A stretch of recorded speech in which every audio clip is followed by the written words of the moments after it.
snap. Oh. I wasn't sure it was you. It's not a very good likeness. I assure you, this is how I look. No, I mean the photograph. The photograph is younger. No, it must be an old photograph. Bill McKendrick. How odd. Is it? Young and therefore old, and old and therefore young. So it's only odd at first glance. Ah, yes. Because the second glance is known as linguistic analysis. There are a lot of chaps pointing out that we don't always mean what we say, even when we manage to say what we mean. Personally, I'm quite prepared to believe it. Have you ever noticed the way the wings keep wagging? I try to look away and think of something else, but I'm drawn back irresistibly. I don't think I'd be nervous about flying if the wings didn't wag. They're solid steel, thick as a bank safe, flexing like tree branches. It's not natural. There's a coldness around my heart, as I'd seen your cigarette smoke knock against the ceiling and break in two like a breadstick. Oh, by the way, that's a non-smoking seat. Oh, I'm sorry. I like to collect little curiosities for the language chaps.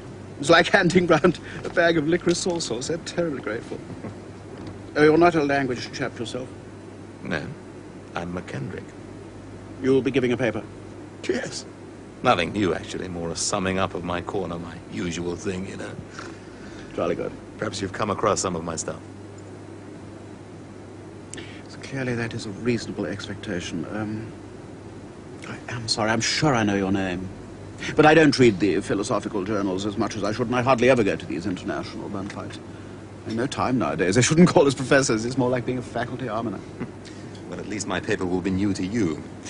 We're the only English actually singing for our supper, I mean. I expect there'll be a few more along for the free trip and the social life. As a matter of fact, I see we've got one on board, up at the back there. Do you know Prague? Well, not personally. I know the name. Oh, Prague, I'm sorry. No, I've never been there. Or have I? Because I got an honorary degree at Bratislava once. We changed planes at Prague. No, it might have been Vienna, actually. Wag. It's Andrew Chetwin. Do you know him? Not personally. Well, I don't know him personally. Do you know his line at all? Not as such. Have you heard of him? No, in a word. He's been quite public recently. He's an ethics chap, is he? Well, his line is that Aristotle got it more or less right and St. Augustine brought it up to date. Well, I can see that might make him conspicuous. Oh, it's not that. I mean, politics. Letters at the Times about persecuted professors with unpronounceable names. Surprised the Czechs gave him a visa. There's some rather dubious things happening in Czechoslovakia, ethically. Oh, yes, no doubt. We must try not to pretend otherwise. Oh, quite. I mean, I don't.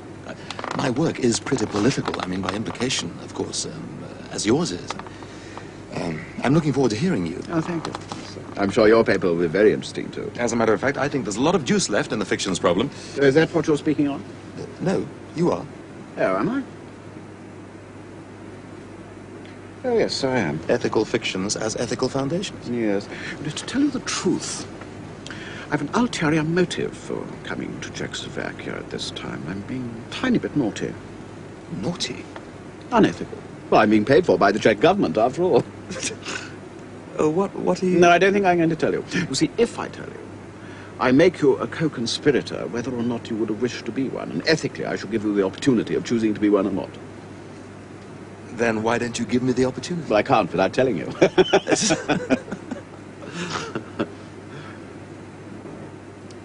an impasse.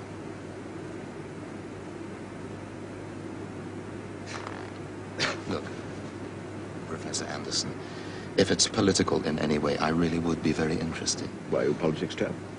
Well, one is naturally interested in what is happening in these places, and I have an academic interest. My field is the philosophical assumptions of social science. How fascinating. What is that exactly? Well, perhaps my paper tomorrow afternoon will give you a fair idea. Tomorrow afternoon? Yes. Oh, I say, what rotten luck. That's exactly when I have to play truant. I am sorry. It's all right. Well, I expect they'll have copies. Expect so, yes. The philosophical assumptions of socialism. More or less. McCarthy. McKendrick. And how are things at... Stoke. Stoke? An excellent university, I believe. You know perfectly well you wouldn't be seen dead in it. Even if that were true, my being seen dead in a place has never, so far as I know, been thought a condition of its excellence. Very good.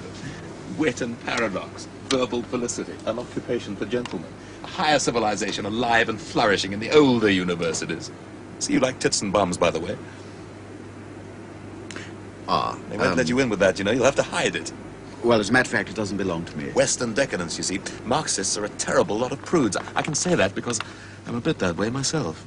Oh, surprise me. Mind you, when I say I'm a Marxist... Oh, I see. I don't mean that I'm an apologist for everything done in the name of Marxism. No, quite. I mean, there's nothing anti-socialist about it. And quite the reverse, the rich have always had it to themselves. On the contrary. That's why I really would be very interested if any extracurricular activities that might be going on, I have an open mind about it. Oh, yes, indeed, so have I. I sail pretty close to the wind, Marx-wise. Mind you, it's an odd thing.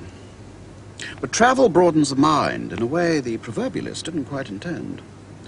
It's only at airports and railway stations that one finds in oneself a curiosity about, erotica and, girly magazines. Perhaps you've come across some of my stuff. What do you mean you write for?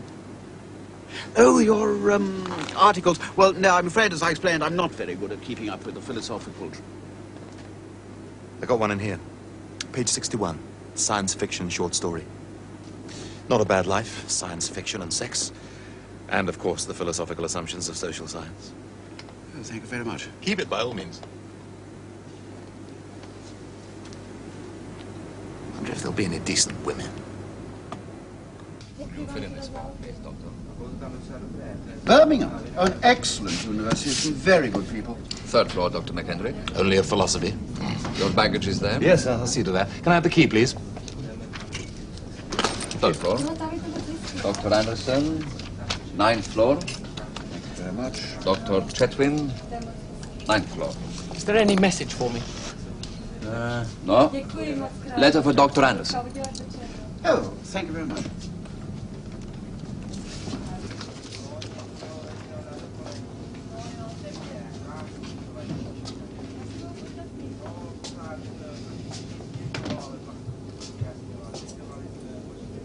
I say, look who's over there, Broadbent and Crisp.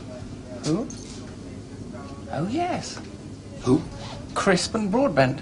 They must be staying here, too. Broadbent. Crisp. The kid over there by the newsstand. Yes, that's Crisp. My God, they get younger all the time. Sir, please. Crisp is 22. Broadbent's past his peak, but Crisp is the next genius, in my opinion. Do you know him? Well, not personally, but I've been watching him for a couple of years. He's Newcastle, isn't he? Yes. Never heard of him. What's his role there? Well, he's what used to be called left wing. Broadbent's in the centre. He's an opportunist more than anything. This is you. Ah, yes. Do you think the rooms are bugged? See you later. Yes.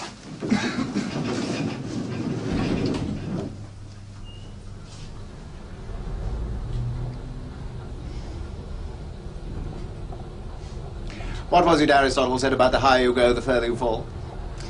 He was talking about tragic heroes. Thank you.